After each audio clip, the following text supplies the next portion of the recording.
E talvez a gente vá conseguindo conforme o tempo, através até tipo de criação de conteúdos que a gente cria digitalmente, que as pessoas acabam vendo e entendendo como, o que ela pode fazer, como ela pode agir, criar a oportunidade das pessoas se organizarem, mano. Realmente, assim, se trombar em algum lugar no bairro, ou criar algum mecanismo virtual que a pessoa se trombe virtual e depois se organize pessoalmente, depois que o mundo terminar de acabar, sei lá. Mas assim, as pessoas precisam enxergar oportunidades reais de se mobilizar. Porque elas se Uhum. sensibilizam, mano. Se sensibilizam, muitas pessoas se sensibilizam. Mas disso, pra elas se organizarem e tomarem atitudes reais, tipo, É. ainda falta isso ser um pouco mais acessível, na real, tá ligado? Na minha visão. Tô falando. É. Não, exato. Como é que uma pessoa vai tirar um tempo para ler Manifesto do Partido Comunista, para ler O que Fazer do Lênin, para ler Estado e Revolução, se o cara trabalha 16, 18 horas por dia? Como é que ele vai fazer isso? Exato, mano, exato. A própria estrutura acaba criando uma parede, né? E é por isso que eu falo, por isso que é tão importante que a esquerda ela esteja presente em todos os momentos, cara.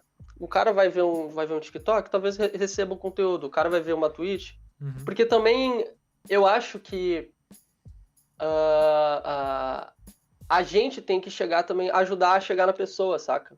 Chegar e falar com ela. Por isso que, por exemplo, a questão das panfletagens, né? De chegar no trabalhador, na porta da fábrica, ir lá e conversar, saca? Ir lá e falar. Tentar promover algum tipo de diálogo, algum tipo de conversa sobre a situação. Porque, só citando assim, existe o Glauber Braga, ele é o deputado do PSOL dentro da Câmara, dentro do Congresso, e ele é um cara que eu gosto muito, que eu admiro muito. E o Glauber Braga, ele tem uma percepção, por exemplo, dessa que tu citou agora, de criar algum tipo de mecanismo para tentar fazer com que as pessoas conversem, se encontrem, né, para falar sobre política, dos centros socialistas, que Aham. é uma ideia também do Alisson Mascaro, que é do professor Alisson Mascaro, que trata também Genial. disso, de criar algum momento de conversa para que haja algum diálogo ali para se debater sobre socialismo, sobre o sistema, sobre o trabalho, sobre o que a pessoa fez ontem em casa, sobre como é que foi o jogo, porque também tem esse instrumento, saca? De tentar promover, porque inevitavelmente esses encontros também vão debater outros assuntos e também é um mecanismo de sociabilização entre as pessoas. Porque quando uma pessoa ela vai numa igreja evangélica, ela não vai na igreja evangélica só para rezar, cara. Ela vai Ela para é parte de conversar, algo, ela né? vai. Exato.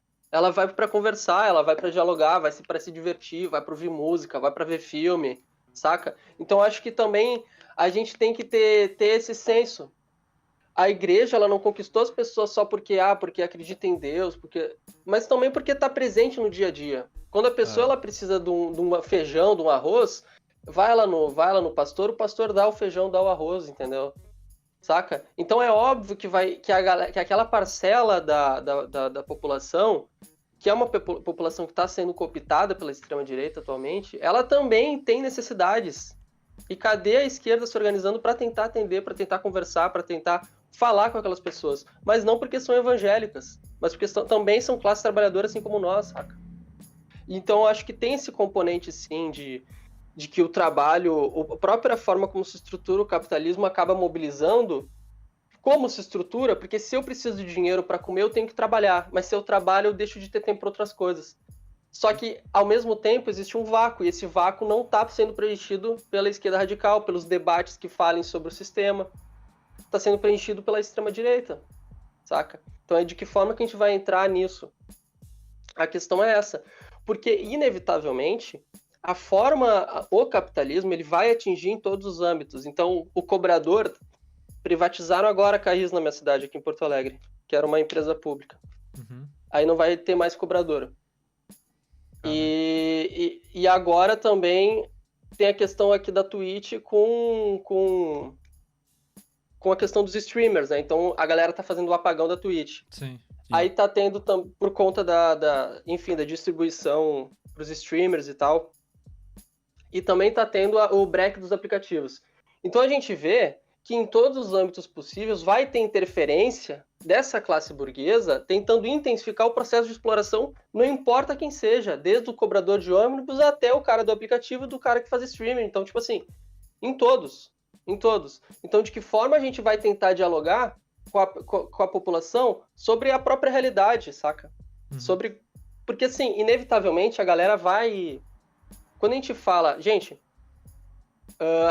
o cara que, por exemplo, teve a manifestação do Bolsonaro falando sobre liberdade. Liberdade é um assunto muito vago, cara. Ninguém vai pra... Por isso que flopou, inclusive. Mas quando alguém sente fome, é algo físico. Não tem como não sentir fome, saca? E de que forma a gente vai também falar para essas pessoas que, bom, a fome foi porque não teve dinheiro, o dinheiro não chegou porque, olha aqui, tu recebeu menos por causa disso, daquilo. Sabe, por que a Carris foi privatizada? Por que a galera tá fazendo o apagão da Twitch? Por que tá fazendo o break dos aplicativos? Saca? Porque isso vai se intensificar em todos os âmbitos possíveis, saca? E é a tarefa da esquerda entender o que deve ser feito, saca? Porque se a gente não entender, outras pessoas vão entender por nós.